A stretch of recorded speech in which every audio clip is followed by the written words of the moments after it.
I do have a cough. Had a cough for about a week now, so you might get some of that here and there.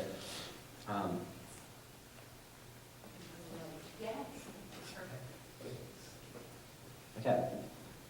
So for the past semester, I have been working in conjunction with the Business Development Commission on 2 town promotional videos. One to promote the town for future residents, and one to promote it for prospective businesses. Now I have these 2 videos, but I'm not going to show either of them during the presentation today. Firstly, I'm not going to show them because it's going to eat up my 10 minutes real quick. And secondly, I want to focus this presentation on my background, on the story leading up to this project, on the ideas I've gained from this project, and in the future, how I can apply those ideas moving forward. Without further ado, 1080p, my pursuit for high definition. I had a lot of free time back in middle school, and we all did. Academics wasn't that hard back then. But I filled up a lot of it with basketball, with playing the piano, which I've played since the 1st grade, and with watching YouTube videos. And not just any YouTube videos, we've all been there, but YouTube short films. I love YouTube short films. There were all kinds of different channels, like Freddie Wong, Corridor Digital, Anaboom, and there were other channels like Film Riot and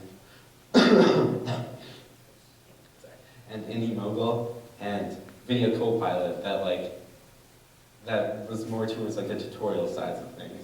So I watched the short films and then I watched behind the scenes. And there were tons more channels. The list goes on. But basically, this is what got me into filmmaking in the first place. I started experimenting with the art and just started making my own films, editing them on the computer. It was a good blend of my creative and technical sides. So I loved film. I love the media, still do. I love music and art. As I said before, I've played the piano for a long time now. One thing I really respect are the people who can create meaningful imagery in one form or another. See, now in high school, however, reading books like 1984 and forced to be more politically conscious than I used to be in the past, one dark, looming subject has been growing in the back of my mind. How does media affect society? How does media influence the way we think as individuals? There's a quote from the Fresh Prince of Bel-Air, Will Smith. Well, all I know is what I read in the newspapers. Now, in this specific episode, this was just a passing comment, just a piece of dialogue that the writers wrote in there. But I lingered on it just a tiny bit. All I know is what I read when CNN's breaking news app sends me a headline on my phone. All I know is what I see in the 20th Century Fox movies, in theaters. So yeah, we all consume info through these filters and biases and specialized interests. But I was consuming them through a lot of different filters, through a lot of different sources. I figured that all the different biases must balance out at some point or another, right? During my senior project, however, I came across this, the Big Five. Cox, Disney, GE, Viacom, and Rupert Murdoch's News Corporation. These 5 companies are single-handedly responsible for 2/3 of all revenues earned throughout all television stations in the United States of America. This includes local and public stations. There are hundreds and hundreds of them, and yet 5 companies earn 2/3 of the revenue. The same 5 companies earn 1/3 of the revenue from all radio stations in the US. And this is scary. They have a monopoly on information. These companies are vertically and horizontally integrated to such an extent that, for all practical purposes, They have absolute control over what the American public learns and does not learn about their own world. So I got paranoid. Last summer, I took a 5-week course at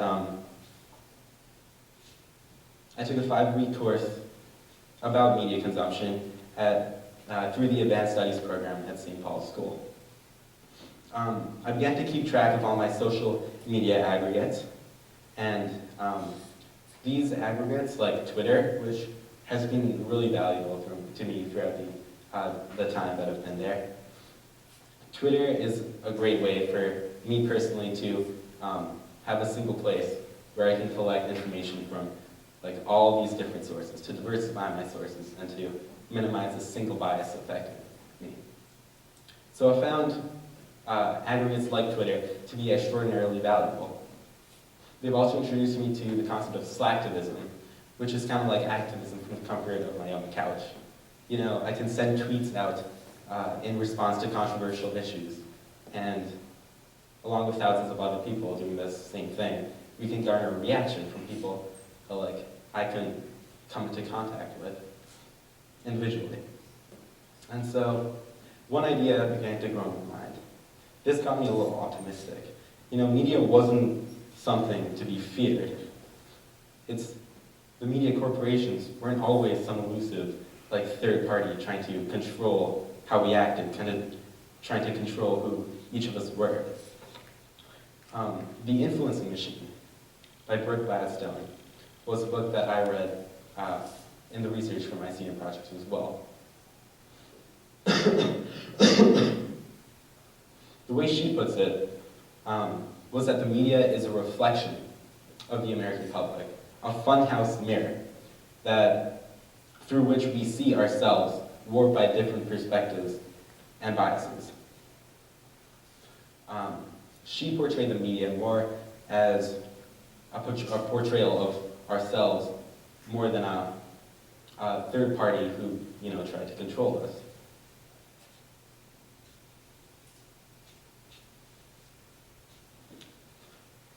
Now, this is when my focus started to change. So I stopped worrying about how media was used to manipulate us. And I started wondering how I could use film photography, art, and music to promote my own ideas, and even products. So, to the Business Development Commission. These are the people that I've been working with on my videos for my senior project. I really wanted to experiment with the other side of the media-consumer relationship. I'd always been a consumer. I wanted to make an advertisement or two, and they gave me the opportunity to do that with my senior project. I exercised many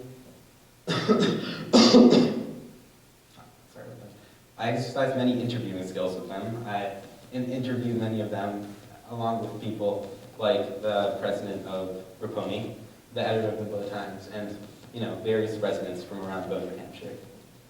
I used filmmaking skills that I learned in freshman filmmaking with Mr. Dixon, as well as through my research for my senior project itself.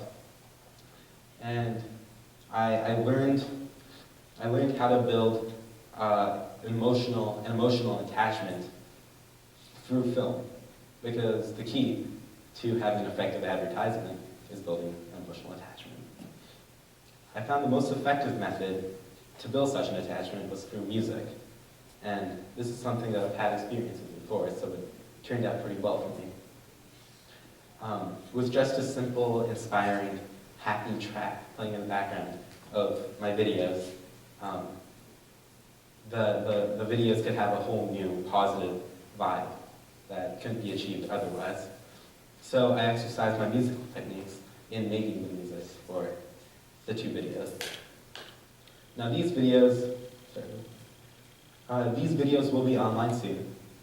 And I've talked to the BDC, and we agree that if they have any suggestions or wanted further changes to be made, I would love to continue working on these videos into the spring season.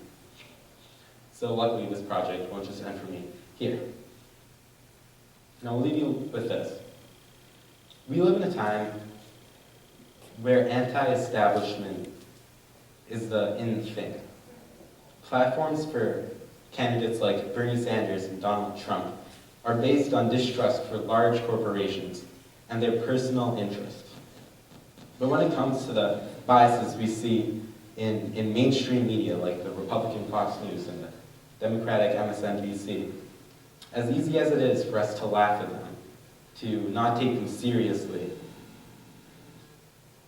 let us remember that the perspective in the media, the hint of subjectivity that a reporter brings to her job, that is the humanity that allows us to see ourselves in the media around us.